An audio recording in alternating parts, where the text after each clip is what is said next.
The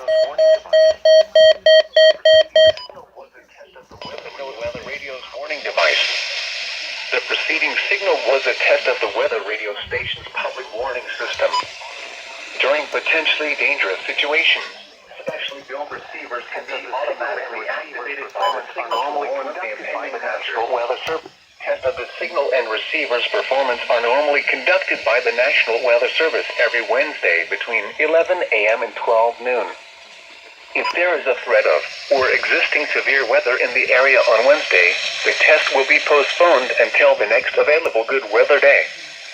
Problems with reception of this broadcast, normally more noticeable at greater distances from the transmitter, can occur even though you are using a good quality receiver in perfect working order.